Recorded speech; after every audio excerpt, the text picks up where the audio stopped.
Now, coming to the types of robots used in healthcare system. There are mainly four types of robots used in healthcare systems. Number one is surgical robots, which are minimally invasive robotic surgery, just like Da Vinci systems, just like transolar and urological, bariatric, gynecological procedures. And second one is exoskeletons. The robots can aid and assist surgery. Example, cyberdynes, hybrid assistive limb and designed to assist patients rehabilitating including spinal cord injury and strokes. Third thing is care robots. Care robots care and support to the elderly, taking blood samples, recording temperature.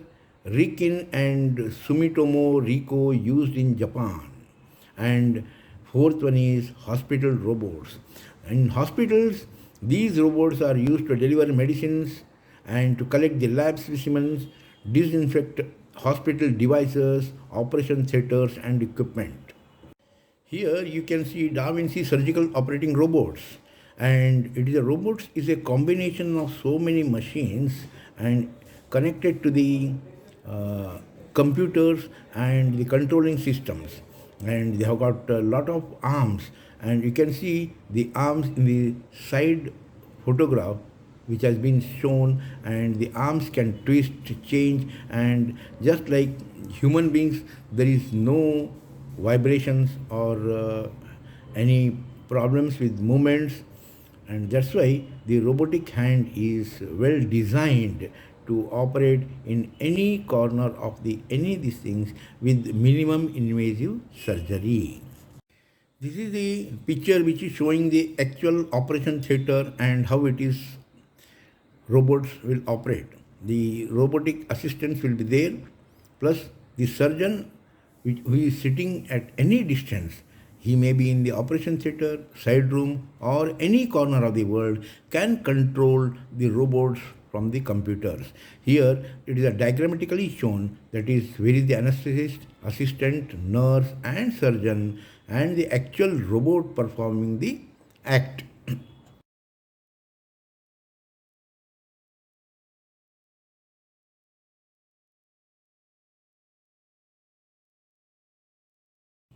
Care robots. Now coming to the care robots are taking care of the elderly or any bedridden patients or anybody who is unable to have the movement.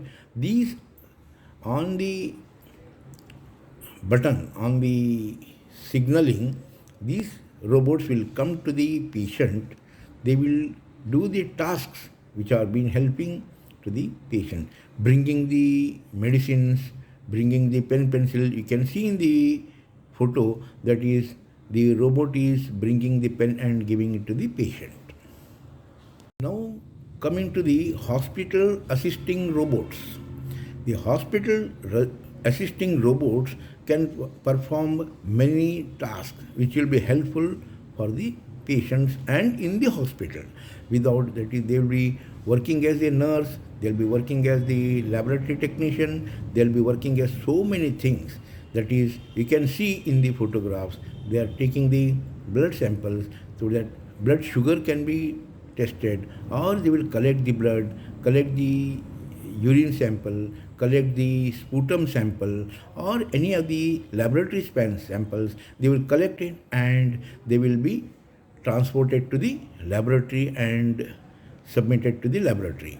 And not only that, they will be even cot wise, they will supply the medicines, and if it is feeded, the particular medicine will be given to the patient regularly in time to time. You can see the robotic nurse which is bringing the medicine and to the particular the patient of the cot, to the particular cot number, particular the name of the patient, and supplying the delivering the medicines to the patient.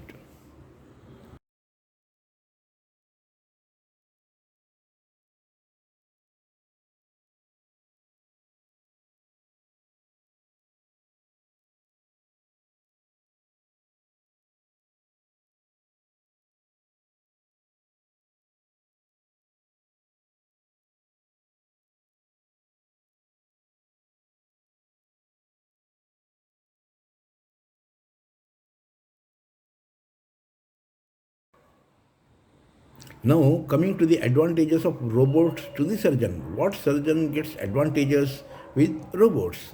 That is, improved three-dimensional visualization of the area. Now, with the directly this is it is very difficult, but with endoscopic vision, uh, he can see the which cannot be seen through the naked eye in normal surgery, or it needs a wide opening or a big incision has to be done. Without that, we cannot. The surgeon cannot see the. But in endoscopic, with robots, because of endoscope, he can see the any angle of the operating site, and with greater accuracy, the surgeon can operate, and with improved dexterity with the wristed instrument, these and better ergonomics for the surgeons, instrument stabilization and tremor controls. There is a human tremor control will be there. In every human, there is a chances that the senior citizens, senior doctors, there will be some form of tremors in the hand will be there, but with robotic hand, there are no tremors. Image guidance and stereotypic orientation of surgical instruments will be there. Binocular endoscopic vision will be there. No risk of transmission of diseases because surgeon will be sitting at one end and the patient in other end. And with robots, the transmission of disease is nil, zero, and and it is easier to attach nerve endings because of the endoscopic vision and changing. It is very easy to attach the nerve endings, and in can with robotic hand the surgeon can reach the inaccessible areas with ease. This is the advantage which surgeon gets it. Because of robotic hand, the surgeon gets greater surgical precision, telepresence and telemonitoring, reduce surgeon's fatigue because the surgeons will be sitting and operating, and he will not be standing for hours together because he will be only has to guide the computers to operate the disease. Hence, the surgeon's exhaustion will be reduced, and because of this less timing of operation, the less anesthesia is required, operating time will be less, and fewer doctors are required in operation theatre. Only there will be big machines. There are a lot of machines will be there, lot of robotic connections will be there, but only one assistant is required to assist the robot, and surgeon will be operating in one point and controlling the procedure of operation.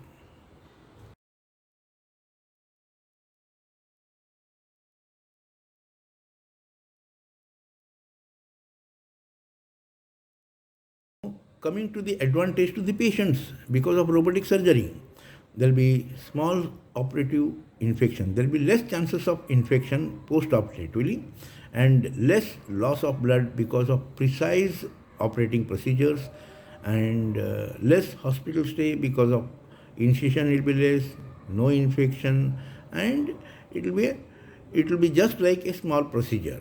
And post-operative scars will be minimum. There will be post-operative scar. The patient will not hesitate or anything. Nowadays, cosmetic surgery is one of the major thing, but because of the less amount of scar, the patients will be ready to undergo robotic surgery. And because of tissue damage will be minimum because we need not have open a big incision or any of the big, we have to see the area. We need a smaller incision, and hence in robotic surgery we need a very minimal incision, minimal invasive technique. Hence minimal tissue damage. It will help the patient to recover early.